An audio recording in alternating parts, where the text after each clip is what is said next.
to this computer. All right. And let me just You. find my presentation. Bear with me a second.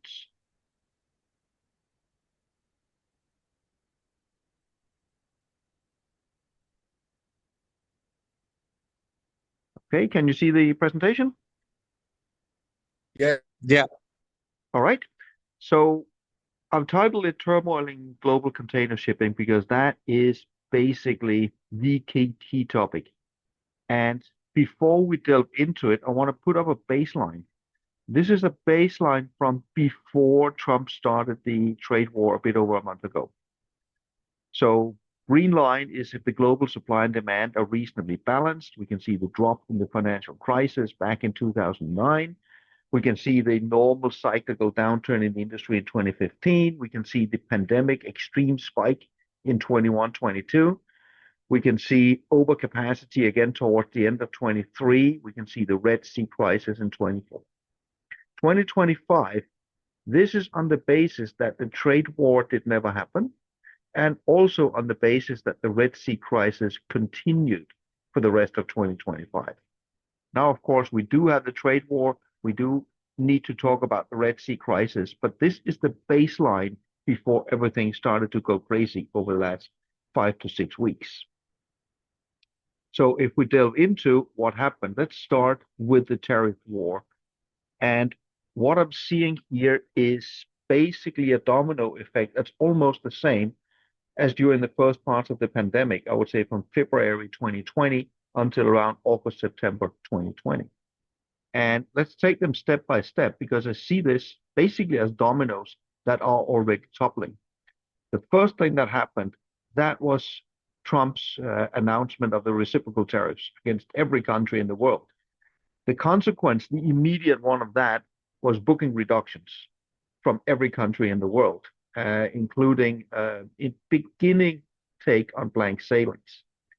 Then within 2 days of introducing the reciprocal tariffs, Trump then announced a pause on those tariffs. So for every country except for China, this was now put on pause for 90 days.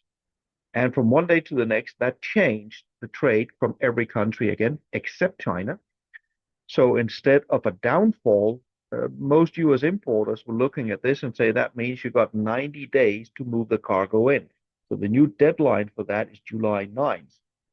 Normal peak season into US, I would say, is June to September. So for all non-China origins, anybody that wants cargo in during the peak season were suddenly faced with moving it prior to July 9th, unless they hoped there would be new trade deals. That caused some upheaval. At the same time, we then saw the next domino fall. This was where Trump increased the tariffs to 145% on China. And incidentally, China matched with 125% tariff. This, of course, led to an extreme drop in booking activity from China to US. There are still no good, solid, comprehensive data on how much this drop. It varies a little bit depending on which carriers and forwarders you talk to. What I've been able to find is we are talking somewhere between 30 and 50% decline in China US bookings during this period. Of course, that also led to an enormous increase in blank sailings. I have a little bit more data on that later on, which makes sense. With this massive drop in bookings from China to US, there's not a need for a lot of capacity. Then came domino number four. That was the one that came this week with a sudden 90-day pause also on the US-China tariffs. Well, it's not a complete pause, let's be real. There is still a 30% tariff in the US on Chinese goods and 10% in China on US goods. But compared to the 145%, almost a complete and utter pause. And that This means, week, all the vessels are full. yes, so the consequence is an immediate surge in demand right now. And of course, that's because there were a large amount of containers with cargo in China already awaiting shipment. There was just a lot of US importers playing, let's wait and see what happens. So we saw a huge surge in demand. This is going to lead to quite a number of entirely predictable issues already. Means carriers are already trying right now to inject more vessel capacity. But there's an issue here because all the blank sailings had already been planned for. That means for some of the blank sailings, the carriers were not just putting the vessels at anchor outside of Chinese ports. Some of these vessels were redirected to other uses in other trades. So the vessels that were blanked, it's likely going to take a week, maybe even 2 weeks to get all of them back into position to use out of China. One of the things I expect, this is the one I call domino number 8. As a consequence, my expectation is over this week and next, you will see the carriers blank a few sailings from Asia to Europe and from Asia to the Indian subcontinent, because those vessels are now arriving in China. By canceling a sailing to Europe, I can load it up with now very well-paying Trans-Pacific cargo and move that ship across the Pacific instead. So that's how the carriers will try to ramp up capacity on the Pacific as quickly as possible. But even this still takes time. So right now there is an absolute space crunch on the Trans-Pacific, virtually from one day to the next. Furthermore, the surge we see. For instance, last week, see the scenario. Last week, one of our service suppliers, one of our shipping lines, we have spoken with them, and they told us that we are willing to grant you a little bit more extra space. Okay. Mhm. Today, they canceled the measure. Yes. Yeah, I mean, again, we're back to a complete replay also of the pandemic and also of the early part of the Red Sea crisis. I wouldn't expect any carriers to adhere to very many of their contractual obligations or anything they said last week. Right now, the game is on for them to increase prices and surcharges as much and as rapidly as possible.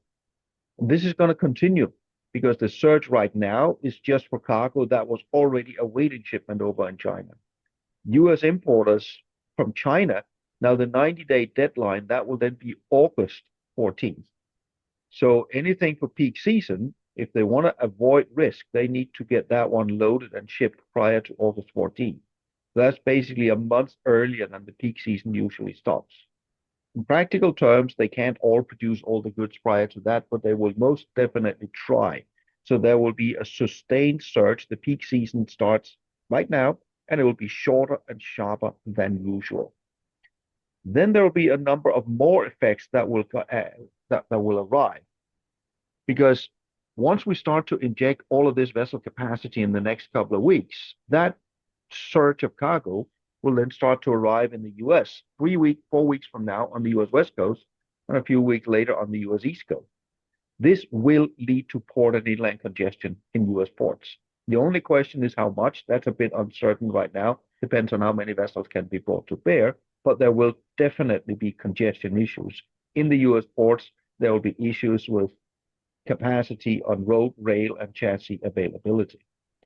Then there is another domino that's going to hit us, I would say, a bit over a month into the future. This is actually a consequence of the one I call domino number 3. All the blank sailings that have already happened over the last 4 weeks. That is why we now have a huge downfall in the number of vessels this week arriving in the US. That will also be the case the next 2, 3 weeks. These ships have already left. But this means that this week and in the coming weeks, the carrier's ability to move empty containers from the US back to China will be severely reduced.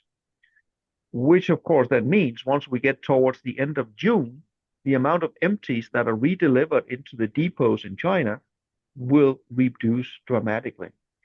And this is at the same time that we have this very sharp spike now in demand when US importers want goods produced and shipped out of China prior to August 14th. Again, a complete replay of what we saw during the pandemic.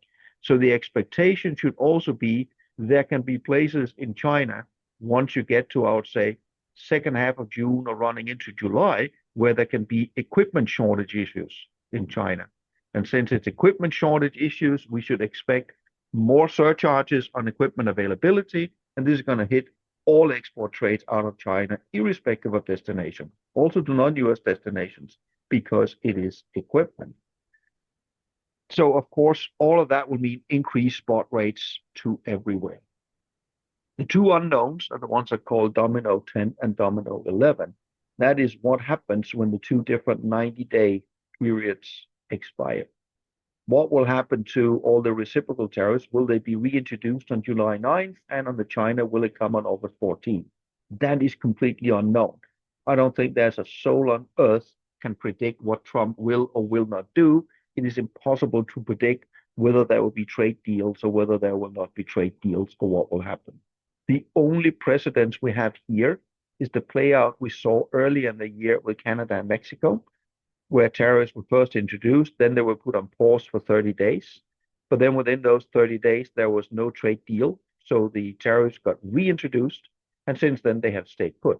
So there is a very real likelihood that these tariffs will indeed be reinstated in July and in August. And if that happens, we're going to have another round of yo-yoing, because if you reinstate all of these once, this surge we see in cargo now will then be replaced once you get into basically mid-August by a complete collapse in bookings and volumes once again, and another cycle of domino effects will occur all the way out there. But this is the play out that is now already going to happen simply because of the stop and start movement on Chinese cargo. Then we have the USTR fees, or the $1 million fees on Chinese ships. This is now the second proposal. It's been vastly amended compared to the first one. And the second one is not as severe. You do now have fees of up to $10 million on vessels operated basically by COSCO, OOCL, and from a niche perspective, Heidi Shipping as well. Chinese built vessels could face fees of up to $2.5 million. However, there are two important exemptions.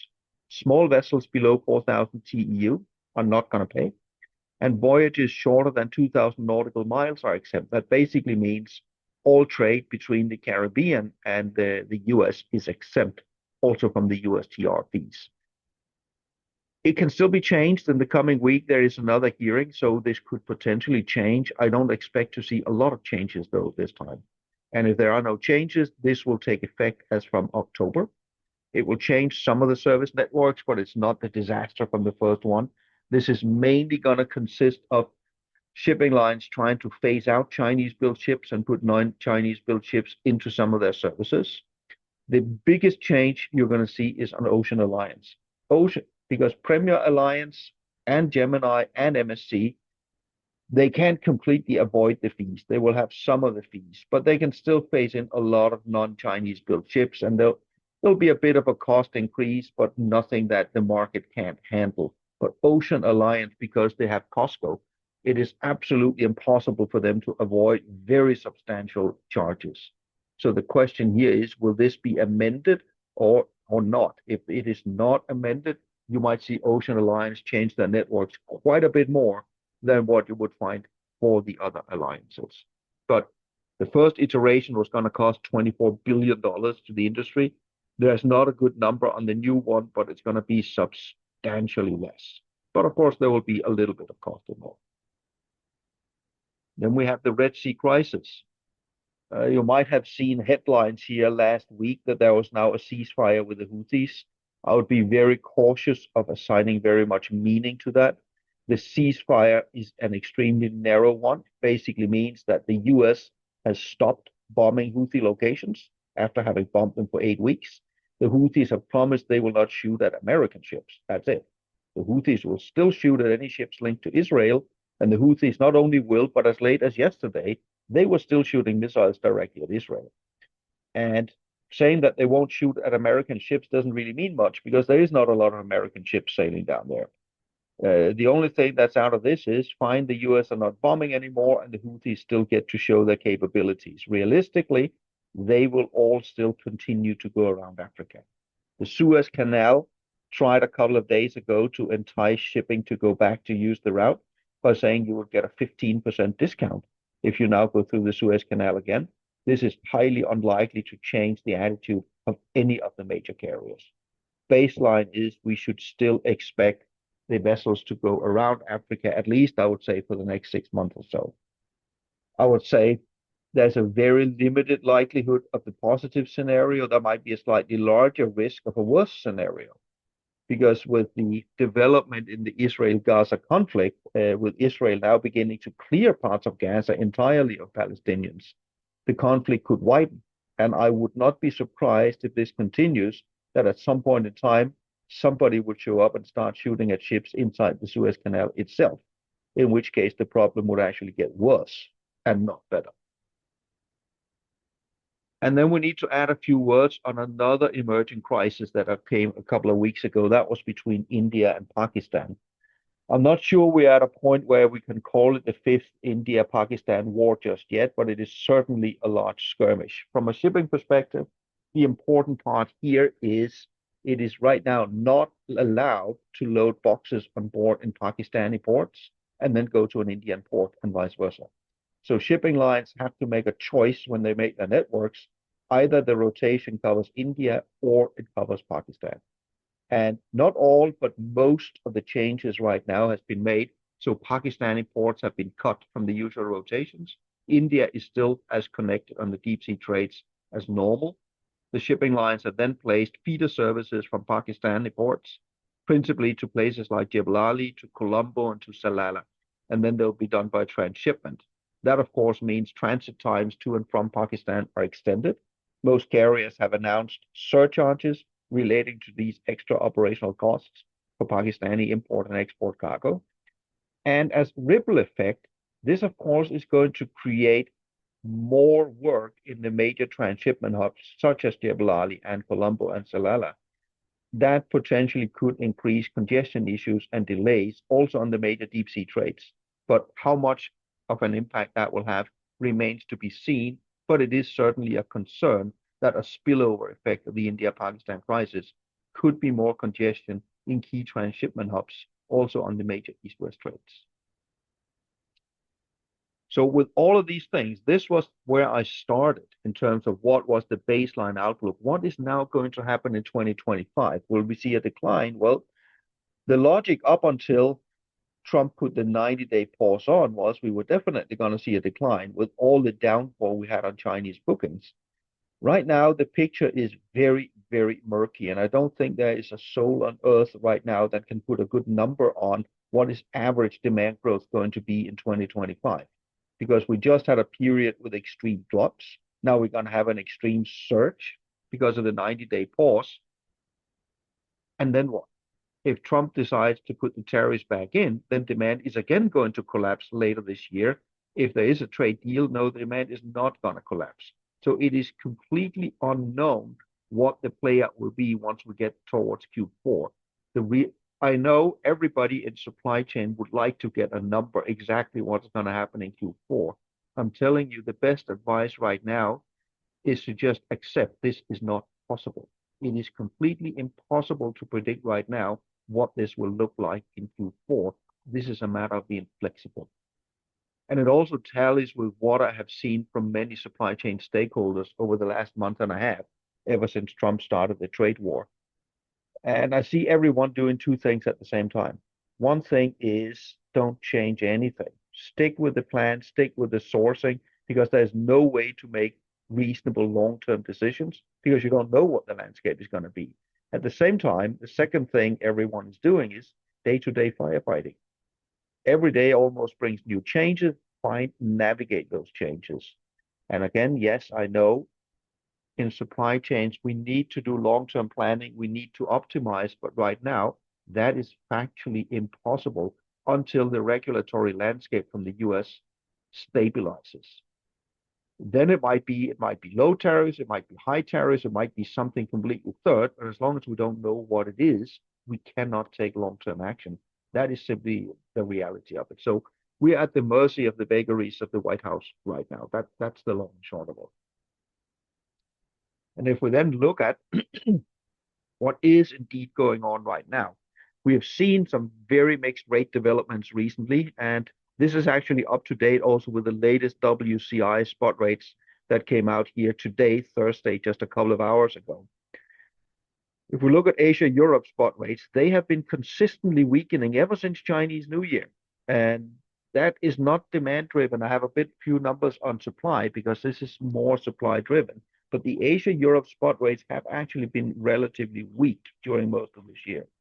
On the Pacific, they also dropped sharply after Chinese New Year more than they should have, but then they stabilized. And here's the interesting thing.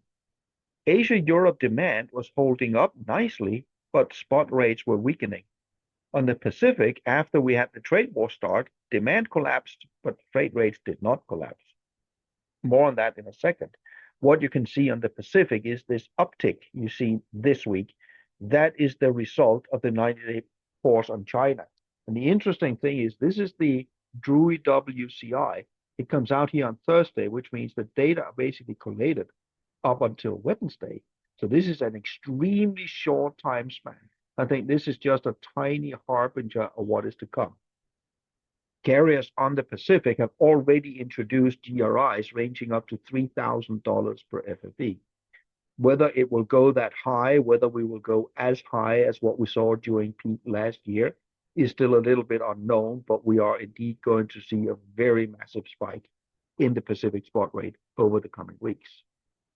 But as I mentioned, capacity has been a driver.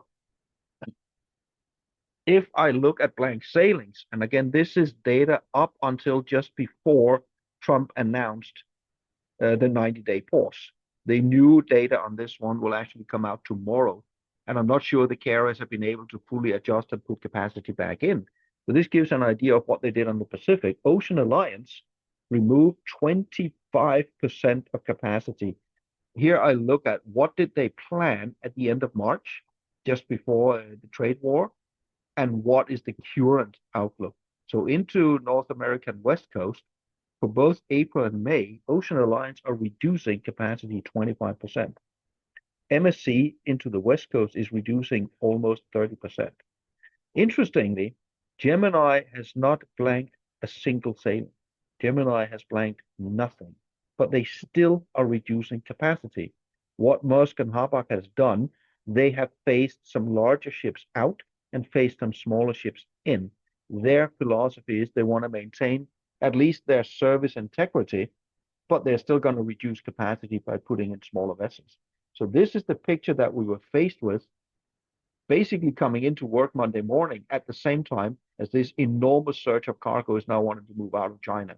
And this is why we're going to have an enormous spike in spot rates right now, because all this canceled capacity, you cannot put it in from one day to the next. That is still going to take a little bit of time to correct.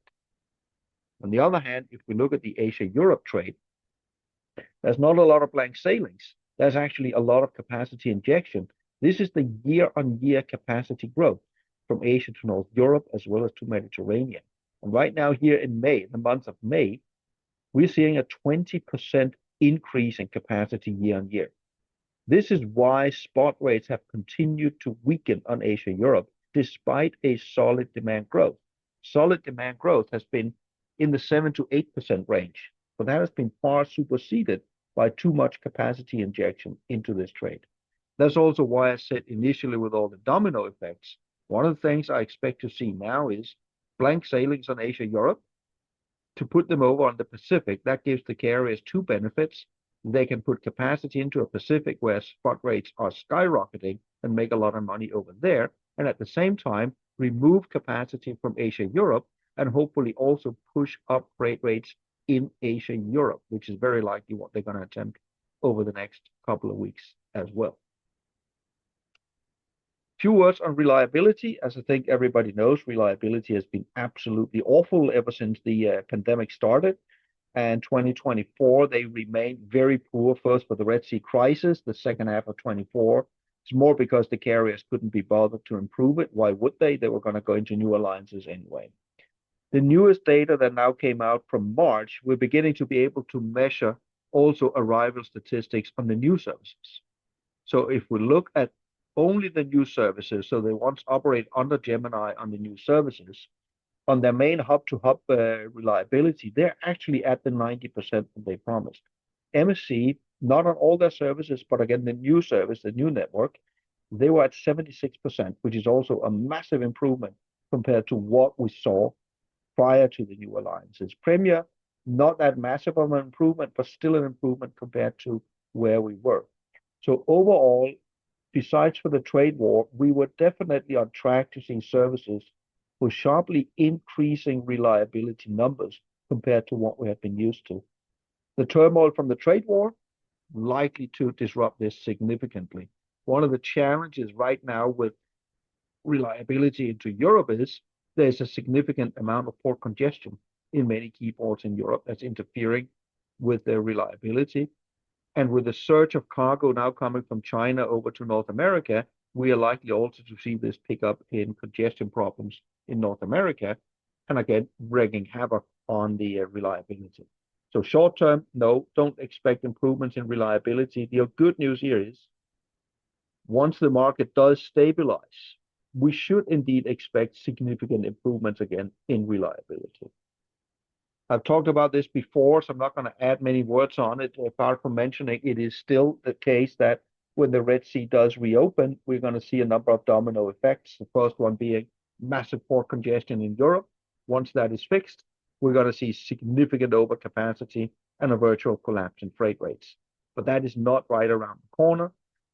As I say, a base case should be an expectation. Red Sea is not going to reopen at least until 4, 5, 6 months from now.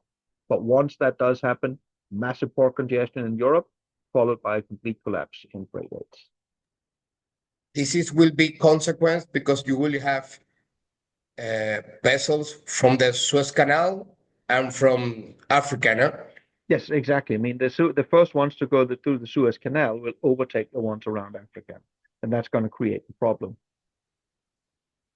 Then here in April, there was a meeting, the MEPC group under the International Maritime Organization. They're the group that are basically dealing with environmental regulations, and they ended up making basically an agreement on a global tax on fossil fuels for the marine sector. This still needs to be fully ratified in detail in the meeting that's going to come up in October. That is going to be implemented from 2028. It's still unclear exactly how much that is going to cost, but there will be a cost associated with this, which of course at the end of the day is going to be passed through to shippers from 2028. The wild card here is to which degree these rules can be enforceable in practice. As I think is also pretty well known, a month ago when this meeting happened, the US left the meeting and went home. They didn't want any part of this. It is not required for the US to be pro this in order for it to actually be approved in the IMO. And very likely the US will certainly not be any part of this. But the challenge is it opens the door for a lot of loopholes in enforcement of these global carbon taxes on marine fossil fuels. It's unknown how big those loopholes will be, but just a heads up for everybody in shipping, you are likely going to face increased costs from 2028 because of this, but presently it's unknown at what level that is going to be. A few other megatrends. Now we talked a lot about the tactical stuff and the trade war fires right under our feet. Longer term, what the trade war is doing is it is accelerating a dispersal of global trade. This was happening already. You've seen headlines under names such as China plus one, or it was called French shoring or China plus many. Basically, it's a dispersal of trade to more different places of manufacturing. And you're also seeing demand pick up driven by demographics in places like, for example, Indian subcontinent and in Africa. So trade is going to disperse. The only thing the trade war does is it's going to accelerate this trend. And some of this shift, and this is one of the interesting things, especially if you look at it from a US context, this dispersal, as more manufacturing moves out of China, doesn't matter where it moves to, but it's going to shift more cargo away from the US West Coast and over to the US East Coast. Because no matter where you move it to from China, then suddenly the US East Coast becomes the shorter distance for a lot of these locations and not the US West Coast. The challenge here is congestion issues on the US East Coast, where port, rail, and truck infrastructure might not necessarily be geared for that level of change. We should also expect there will be more geopolitical conflict. Now, the latest black swan to appear was, of course, 2 weeks ago with the China-Pakistan conflict. This is not the last conflict to emerge. We are in a very unstable world. US has absolutely pulled back from the role that they have been playing over the last 80 years. Nobody else is really stepping into that gap. So we will see more local conflicts arise that will cause challenges for shipping here and there. And right now it's pretty unpredictable exactly where that will hit. So let me finish with some of the additional disruptors we should very much be mindful of here in 25. There is a significant risk of bottlenecks in US customs. All these changes in tariffs, in changes in US customs rules, they need to be administered. That's US Customs. US Customs are not hiring any new people, but they need to administer all these changes. That increases their workload, which means it increases the risk that they will actually become a bottleneck. They can, of course, choose not to enforce the rules. They can choose to only do spot-wise inspection, which of course is a choice they can make. But if they choose to try to enforce this as much as possible, there will be delays in US customs emerging over the coming months. If the trade war goes back full force and all the reciprocal tariffs come back in, it is almost a given certainty there will be a US recession. That will cause major upheaval coming into Q4 because you're going to end up with large warehouses, all the stuff that's been fast forwarded now, and then it's not being sold in Q4. This is going to have huge ramifications on container volumes.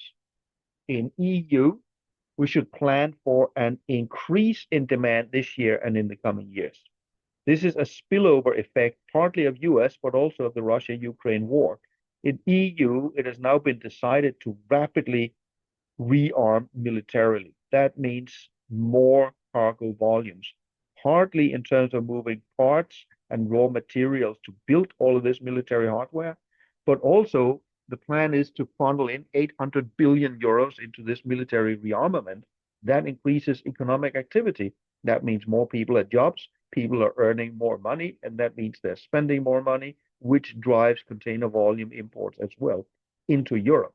So the geopolitical conflict will actually have the effect of having a positive impact on container flows into Europe. Key risk to watch is the Strait of Hormuz. Of course, behind the Houthis, we have Iran, and it almost depends on which day you're looking at the US policy. Today, headlines are mainly that the US believes that they are close to a nuclear deal with Iran, so that's the friendly one. And you have other days where Trump is threatening to bomb Iran because they're supporting the Houthis. We simply don't know which way this will go. If it goes down the path of escalating conflict with Iran, we're going to see a partial blockage of the Strait of Hormuz, which is basically the same play out as we see in the Red Sea. It's going to have a couple of repercussions.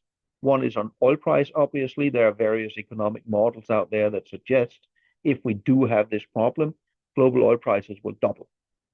From a container shipping perspective, this will actually have a significant impact too, because it would partially block the access to the transshipment hubs, for example, in Jebel Ali. This is a critical transshipment hub also for a lot of cargo to and from the Indian subcontinent. That transshipment cargo would then have to flow through Salalah and Colombo, Singapore, those locations, which would create congestion issues in the other Asian transshipment hubs, causing a ripple effect into all other trades. And I already mentioned the newest wildcard, the India-Pakistan conflict, where let us hope for now that we've seen the end of it and this is not the beginning of something worse. So overall, I think this is a pretty good depiction of what are we faced with right now in 2025. Now, let me be clear, trade is not going to stop. Trade is not collapsing. Trade definitely still moves. It is just a lot more complicated than we're used to. The rapid changes in rules also means we have to have a lot more firefighting, a lot more day-to-day changes of the supply chain. And it is this unsatisfactory setup where we are prevented from making new, good long-term plans because we simply don't know what the long-term regulatory landscape is going to be right now. That was a quick run through of all the challenges that we are faced with right now. But again, let me reiterate where I stopped here. Say, trade is not collapsing. Trade will absolutely still flow. It just flows differently than we're used to. It is more complicated. It is more expensive. And it's not going to be any easier over the coming months. It's going to be more difficult. The issue, or not the issue, the thing will be how shipping lines handle the capacity. Yeah, exactly. And you could say the shipping lines, given they had 5 years to practice this, the shipping lines are going to do exactly the same thing as they did when we had the pandemic, when we had the Ever Given that got stuck in the Suez Canal, when we had Red Sea. they will shift capacity around where they can make the most money. And again, we're going to have a capacity shortage, and they have already learned when you have a capacity shortage, there's almost no limit as to how rapidly and how high you can increase rates, which is also why I expect to see spikes in the Trans-Pacific measured in thousands of dollars per FFE over the coming weeks. And regarding South America, For South America, your challenge again is going to be if I can make thousands of dollars extra per FFE and I got a shortage of ships, you might see some of the departures there being canceled as well in favor of a Trans-Pacific service. yeah, we already experienced this effect this week. Yeah. Because all the capacity has been shifted to US. Yes. And you can say, I'm not sure about South America, but if we look up in the Caribbean, there's already been challenges also in moving empty containers out of some of the ports, as far as I believe places like Caucedo is overflowing with empties, but the carriers are not prioritizing capacity to move it. One more thing, what do you think about the north shoring from Mexico to US? That is not going to happen. I know, of course, the reason for the whole trade war is that the US wants manufacturing to move back to the US. The first thing that's important here is as long as the tariff policy changes this rapidly, no one in their right mind is going to invest anything in new manufacturing in the US. Investing in new manufacturing requires knowledge of what are the tariffs going to be long term. No one knows that right now. I have certainly seen a lot of press reports about companies now building manufacturing or investing in manufacturing in the US. As far as I've seen, it falls in two different categories. One category are people that have already made this decision a long time ago, and they're just implementing plans that were already coming, which has nothing to do with the trade war.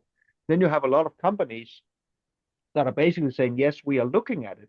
Oh, sure, you can always look at stuff, but they're absolutely not willing to commit any money into this until they are sure what is this going to be. If they build factories in the US, you're looking at a payback time of 5 to 10 years. So you need to be fairly sure that if you're protected by tariffs, they're going to be there for 5 to 10 years. No one believes that to be the case right now. Okay. Libyan ports right now, transshipment ports, in fact, Kingston, Cartagena, Panama, they have a huge backlog right now. Vessels are waiting around 8, 10 years to get berthed. Yes. And you can say come October, this problem could become worse because one of the ways for the carriers to mitigate some of the USTR is potentially to have some of their large vessels dump their cargo in the Caribbean, in the transshipment hubs, then put them on smaller vessels up to the US. That way, I could have, for example, Costco go just into the transshipment hubs in the Caribbean and then go back. Then you don't pay the $10 million fees for the Costco ships to go up to the US. That would add even more pressure to some of these transshipment hubs in the Caribbean. That's true. Okay. That's it from my side. I'm not quite sure if Andreina or Simon have something to add. No? No, we're good. Not from my side. Okay. Okay, so I will stop the recording and then usually it Okay. takes it a little while on my side to